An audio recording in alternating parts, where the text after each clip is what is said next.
ఈరోజు సోషల్ మీడియాలో ఎటు చూసినా కానీ క్రైస్తవుల తరపున పోరాడుతున్నామని కొంతమంది బయలుదేరారు. వాళ్ళలో అభినయ్ దర్శన్ కానీ, అజయ్ బాబు కానీ. వీళ్ళు మాట్లాడే మాటలకి, వీళ్ళు పెట్టుకున్న ట్యాగ్ లైన్కి ఏమాత్రం సంబంధం లేదు. వీళ్ళు పాస్టర్లా, స్వార్థికుల, లేదంటే రాజకీయ నాయకుల, ప్రజాపక్షవాదుల, వీళ్ళకి క్లారిటీ లేదు. ఎందుకంటే 4 పేర్లు పెట్టుకున్నారు వీళ్ళు. అంటే ఇలా తారుమారు జరగడం వల్ల ఏమైంది అంటే దేవుడి పరిచర్య పోద్ది. దేవుడి పరిచర్య మీద మచ్చబడే అవకాశం ఉంది. కాబట్టి నా మాటలు చాలా జాగ్రత్తగా గమనించండి. ఎందుకంటే క్రైస్తవుడు అని పేరు పెట్టుకున్నాడు, రాజకీయ నాయకుడిగా బ్రతుకుతున్నాడు. రాజకీయం ఒకెత్తు, ఇక ముందు జరగబోయే రాజకీయం ఒకెత్తు. మేము కూడా నిలబడతాం. నిలబడితే నారా లోకేష్ మీద నిలబడి పాస్టర్ అని పేరు పెట్టుకొని నేను రాజకీయాల్లోకి వెళ్తాం అంటే అది చిన్న విషయం కాదు, అది చిన్న పొరపాటు కాదు. ఎందుకు పొరపాటు చెప్తాను.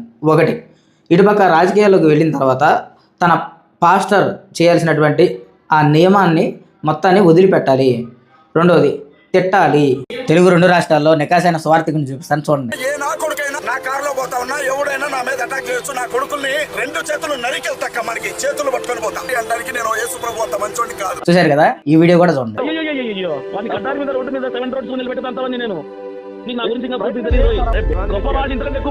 మూడవది, ఏదైనా తన మీదకి ప్రమాదాలు వస్తే తిరిగి డిఫెన్స్ చేయించుకోవడానికి దాడులు చేయించాలి. తర్వాత డబ్బు అక్రమంగా తీసుకోవాలి. తర్వాత డబ్బును అక్రమంగా ఖర్చు పెట్టాలి. ఇలాగా చాలా ఉన్నాయి. ఇవన్నీ వీళ్ళు మనకి బయటికి చెప్పకపోవడం కారణం చేత, అంటే ఎవరు బయటికి చెప్పరు. ఏ రాజకీయ నాయకుడైనా బయటికి చెప్పరు. వాళ్ళకి కావాల్సిన ఎక్స్పెన్సెస్ ఉంటాయి, వాళ్ళు ఖర్చు పెట్టాల్సిన డబ్బులు ఉంటాయి, వాళ్ళు చేయాల్సిన చాలా కార్యక్రమాలు ఉంటాయి. ఇవన్నీ బయటికి చెప్పరు. కానీ బయటికి కనిపించేది ఏంటి? ఒక ముసలావిడ ఊగుతూ నడుచుకుంటూ వస్తుంటే దిక్కులేని దానిలా కనిపిస్తూ ఉండిద్ది. ఈయన ఒక చీర పంచుతున్నట్టు ఫోటో మనకు కనబడిద్ది. కానీ దాని వెనకమాల ఖర్చు ఉండిద్ది కదా, దాని వెనకమాల వేరే రాజకీయ కోణాలు ఉంటాయి కదా. అలాగే ఇలాగ ఎన్నో కోణాల్లో ఇరుక్కోవాలి. రెండవది, దేవుడి పని పోతుంది. తిమోతి రాసిన 2వ పత్రిక 4వ వాక్యంలో మాట్లాడుతుంది. నేను మంచి పోరాడి తిని నా పరుగుని కడముట్టించి నా విశ్వాసమును కాపాడుకుంటుంది. I fought a good fight, I finished my race, I kept my faith. పౌలు భక్తుడు అనుకుంటాడు. అదే జూబ్లీ హిల్స్ ఉప ఎన్నికల బరిలో పెద్ద వాళ్ళు పోటీ చేస్తున్నారు. కాంగ్రెస్ పార్టీ ఉంది, బీఆర్ఎస్ ఉంది, ఇండిపెండెంట్ అభ్యర్థులు చాలా మంది ఉన్నారు. నాకు తెలిసినంత వరకు 17 మంది ఇండిపెండెంట్ అభ్యర్థులు ఉన్నారు. నేను కూడా పోటీ చేస్తున్నా. ఇది కరెక్ట్ కాదు.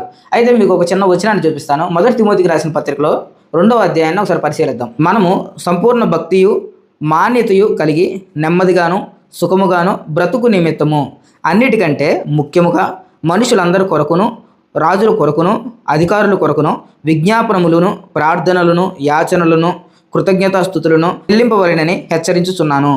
ఇది మంచిదియు మన రక్షకుడగు దేవుడి దృష్టికి అనుకూలమునై ఉన్నది. మనం చేయాల్సిన పని ఇది. న్యాయం తీర్చేది ప్రభు. అపోస్తుడైన పేతురు యేసుక్రీస్తు శిలువకి వెళ్ళే మార్గంలో నీకు ఇది దూరం అవునుగా అన్నప్పుడు యేసుక్రీస్తు ఏమంటాడంటే, సాతానా నువ్వు వెనక్కి వెళ్ళు. ఆ పేతురు మాట్లాడింది ఏంటి? నీతి అవత్తు ఇలా జరగటం యుక్తం, ఇలాగే జరగాలి, దేవుడు ఇలా అనుకున్నాడు, అలా జరగాలి. సంఘానికి శ్రమలు వచ్చినట్టే సంఘం విస్తరించబడ్డానికి. ఇప్పుడు దాన్ని ఆపడం వల్ల మనం సంఘ విస్తరణ ఆపుతున్నాం. అందరం నెమ్మదిగా బ్రతుకునే నిమిత్తం ప్రార్థనలను, అధికారుల కొరకు యాచనలను, దేవుడి దగ్గర విజ్ఞాపనలను చేయాలి. స్వార్థికుడు పని చేయాలి, పాస్టర్ పని చేయాలి. ఎవరు చేసినా యేసుక్రీస్తు శిలువ మరణ పునరుద్ధానాన్ని ప్రపంచానికి అర్థం చేపించి యేసుక్రీస్తు ఇలా జీవించేవాడని మన ద్వారా చూపించగలగాలి. ఇది క్రైస్తవుడి మార్గం. దీన్ని తెలుసుకుంటారని ప్రేమతో నా సహోదరులైన వారికి విన్నవించుకుంటూ ఉన్నాను. దేవుడి కృప మీకు, మీ కుటుంబానికి ఎప్పుడు తోడుగా ఉండును గాక. ఆమేన్.